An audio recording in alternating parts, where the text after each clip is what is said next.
रही पिकनिक मनावत इकोरा जननी ना आइल कए गोरा बात कहता नि सारा हमर बुझल इशारा बात कहता नि सारा हमर बुझल इशारा जवन सोचता सब हो गइल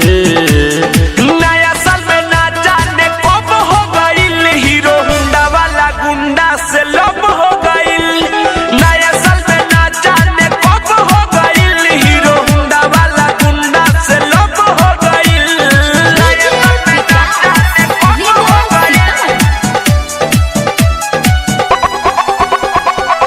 अलबेला रिकॉर्डिंग स्टूडियो गढ़ी में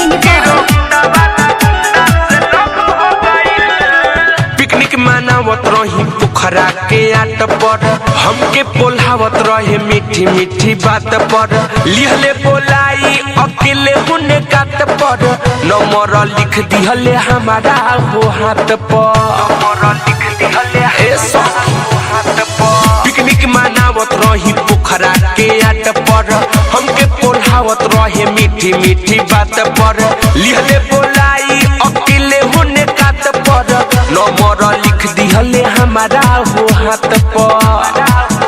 हम होई गइनी राजी उतमारा ले ले बाजी हम होई गइनी राजी उतमारा ले ले बाजी तू गइलू होने तब हो गइल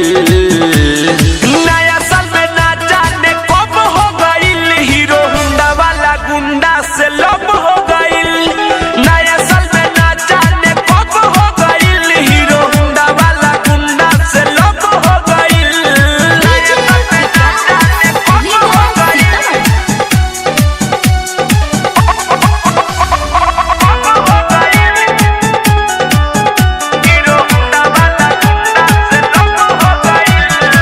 मुस्की छोड़ले असुकयल बेला ओकरे पर सखी हो प्यार बरसेला मिठू मिसाइल सब देखले ले खेला टिंकू सुपारी उखड़ले झमेला ए सखी का करी हो मुस्की छोड़ले असुकयल बेला ओकरे पर सखी हो प्यार बरसेला थारू मिसाइल सब देखले ले खेला सुबोधना बिना बाऊ खड़ले झमेला भोजपुरिया विकेश करे गइल बाकेश भोजपुरिया विकेश करे गइल बाकेश खैनी ना हक गब हो गइल नया साल में ना जाने कब हो गइल हीरो होंडा वाला गुंडा से लब हो गइल नया साल में ना जाने कब हो गइल हीरो होंडा वाला गुंडा से लब हो गइल रही पिकनिक मनावत इकोरा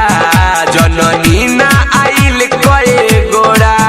बात कहता नि सारा हमर बुझल इशारा बात कहता नि सारा हमर बुझल इशारा जवन सोचता सब हो गइल